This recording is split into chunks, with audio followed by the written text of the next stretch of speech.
기록적인 폭염에 가뭄까지 겹치면서 저수지마다 바닥을 드러냈습니다.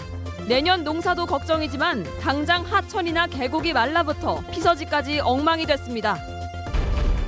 부인과 측근의 구속 수감에도 황숙주 순창군수는 모르쇠로 일관하고 있습니다. 군민이나 지역사회에 비난이 커지고 있습니다.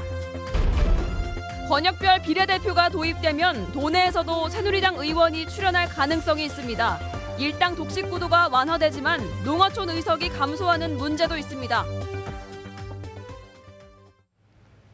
여러분 안녕하십니까? 계속해서 전주에서 전해드립니다. 연일 계속되는 무더위에 첫 소식도 매일 날씨 관련 뉴스입니다. 오늘도 폭염 관련 뉴스를 먼저 집중 보도해드립니다. 임실 강진의 낮 기온이 36.9도까지 치솟아 올 들어 가장 높았습니다. 먼저 이몽진 기자의 보도입니다. 전북 지역에도 올 들어 가장 심한 무더위가 찾아왔습니다. 오늘 임실 강진면은 낮 최고 기온이 36.9도까지 치솟았습니다. 동부 산악권인 무주가 35.5도까지 올랐고 완주 35.4, 전주 34.3도 등 대부분 지역이 33도를 웃돌며 하루 종일 가마솥처럼 달아올랐습니다. 4개 시군에 내려졌던 폭염 경보는 오전 11시를 기해 9개 시군으로 확대됐고 나머지 시군에도 폭염주의보가 유지됐습니다. 임실 등 4개 시군은 올 들어 최고 기온을 경신하기도 했습니다. 습도 역시 대부분 지역이 60%를 웃돌아 체감 온도는 더 높았습니다. 전주기상지청은 연일 계속되는 폭염으로 열기가 축적된 데다 덥고 습한 북태평양 고기압이 확장하면서 수온주가 높이 올랐다고 밝혔습니다. 당분간 낮에는 폭염이, 밤에는 열대야가 반복되다 토요일에 소나기가 내리면서 무더위가 다소 누그러질 전망입니다. MBC 뉴스 임홍진입니다. 이렇게 기록적인 폭염에 댐과 저수지가 바닥을 드러내고 있습니다. 당장 비 소식도 없어 이러다가는 자칫 내년 농사까지도 망칠 수 있는 심각한 상황이라고 합니다. 유룡 기자의 보도입니다. 저수지 바닥이 훤히 내려다 보입니다. 잔뜩 물이 들어차 있어야 할 곳에 풀이 자라고 있습니다. 장마가 온지도 모르고 지나가 버린 탓에 댐에 물이 고이지 않았습니다. 예년에 비해서 강수량이 한 56% 정도밖에 수준이 안 되거든요. 방류량을 조정을 해서 전주권 쪽에 이제 실수량만큼만 지금 현재 감량해서 공급하고. 용담댐의 저수율이 36%까지 떨어졌고 섬진댐은 22%까지 내려갈 정도로 저수율은 심각한 수준입니다. 농업용 저수지를 포함해도 도내 저수량은 3억 5,600만 톤, 평균 저수율은 52%에 불과해 예년 평균보다 20%나 저수량이 부족합니다. 비가 오야 농사가 되는데 비가 안 오니까 농사도 이제 좀 풍년은 안 되겠지. 벼농사에서 앞으로는 벼 알곡이 맺히는 시기여서 물이 적지 않게 필요하고 지금도 저수지에 들어오는 물보다 나가는 물이 많은 상황. 이달 안에 큰 비가 내리지 않는다면 내년 봄 영농을 걱정해야 할 형편입니다. 금년에는 문제가 없는데 앞으로 이제 지속적으로 현재같이 비가 안 올 경우에 현재 내년에 영농에 좀 상당히 막대한 지장이 있고. 기상청은 앞으로 태풍 한두 개가 한반도에 불어닥칠 가능성이 있지만 강수량은 예년보다 많지 않을 것으로 전망하고 있어 물 부족에 대한 우려가 커지고 있습니다. MBC 뉴스 유룡입니다. 사찰 무리조와 피서지로 이름난 도내 유명 계곡과 하천도 말라붙었습니다. 마른 장마에 곧바로 이어진 폭염이라 뾰족한 대책은 없고 속만 타들어갑니다. 김하연 기자입니다. 운장산 계곡물이 흘러들어오는 북이천. 가뭄으로 하천물이 말라 곳곳에 바위와 자갈이 드러나 있습니다. 바위에는 이끼가 끼었고 고인 물 위로 하얀 거품까지 올라왔습니다.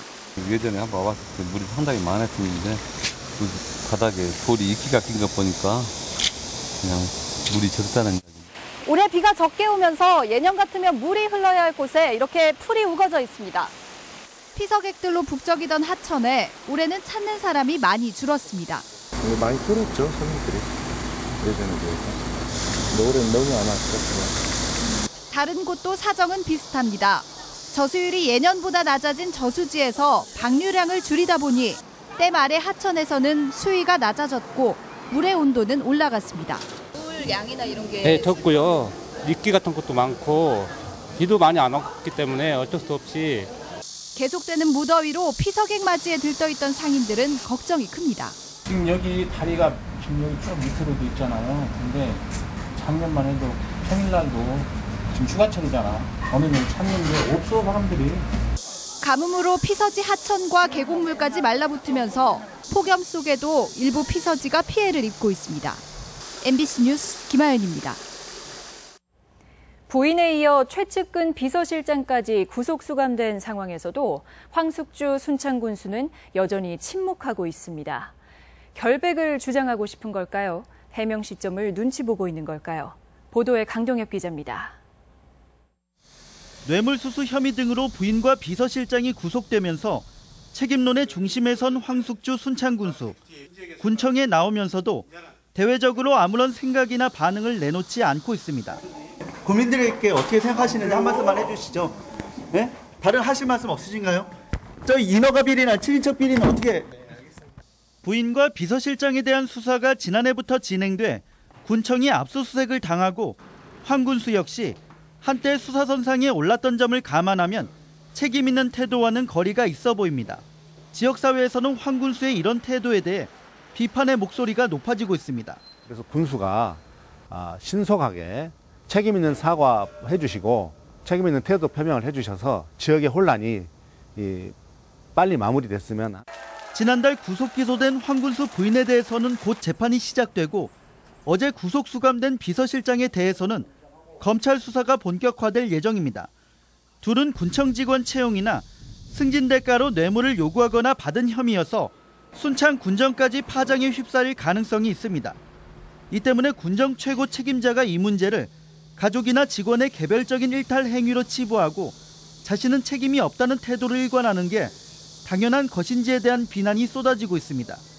한편 황 군수는 비판과 논란을 의식한 듯 조만간 입장을 내놓겠다며 뒤늦게 밝혀왔습니다. MBC 뉴스 강동엽입니다. 폭염과 휴가철을 맞아 채소값이 상승세를 보이고 있습니다. 농협 전북본부에 따르면 상추 100g 가격이 1,071원으로 지난달에 비해 50%가량 올랐고 깐마늘 1kg은 9,100원으로 4.2% 상승했습니다.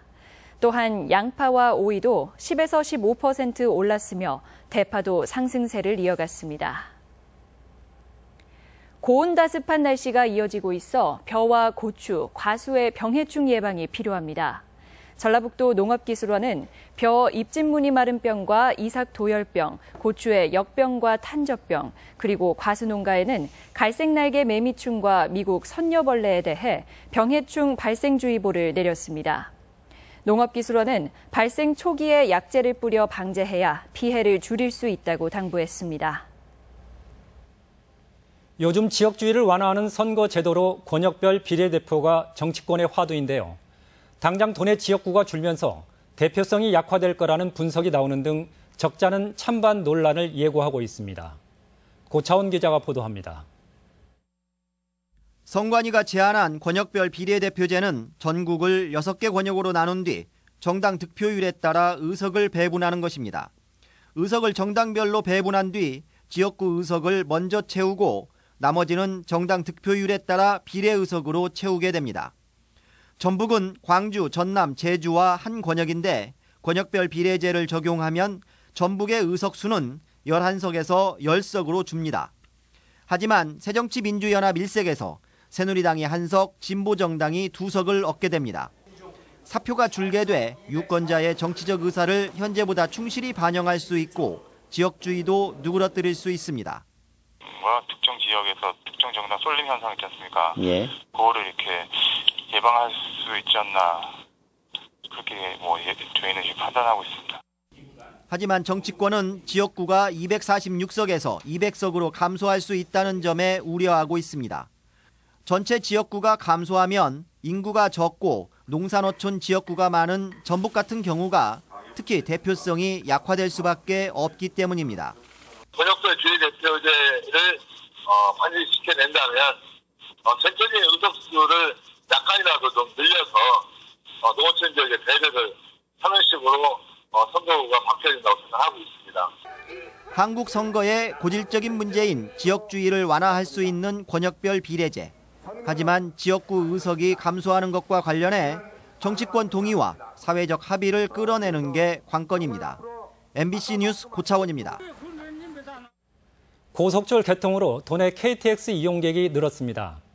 전라북도에 따르면 지난 4월 호남 KTX 개통 이후 넉 달 동안 도내 이용객 수는 하루 9,400여 명으로 1년 전에 비해 42% 증가했습니다. 익산역이 하루 5,100여 명으로 47%, 전주역은 2,300여 명으로 무려 56%의 증가세를 보였습니다. 전라북도는 지난 6월 말 현재 전라북도를 찾은 관광객은 1,215만 명으로 1년 전에 비해 5%가량 줄었다고 밝혔습니다. 전라북도는 메르스 여파로 관광객이 감소했다고 밝혔지만 이런 추세라면 지난해 수준의 관광객 모집도 쉽지 않아 보입니다. 오늘의 간추린 소식 전해드립니다.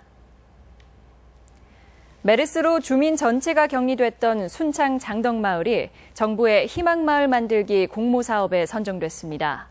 이에 따라 장덕마을에는 내년까지 공동 창고 건립과 마을 주차장 조성 등 지원 사업이 펼쳐집니다. 중소기업진흥공단 전북지부는 메르스 피해 기업과 병의원 당초 계획보다 2배 많은 1,000억 원을 지원하기로 했습니다. 지원 기준은 매출액이 10% 이상 감소한 곳으로 이달부터 신청을 받기로 했습니다. 선거구 조정인구 상한선이 27만 명 선으로 예측되면서 27만 8천 명인 군산 선거구의 분구 가능성이 제기되고 있습니다. 도내 정치권은 현행 11면의 의원수를 유지하기 위해 힘을 모으고 있습니다. 전북권 뉴스였습니다.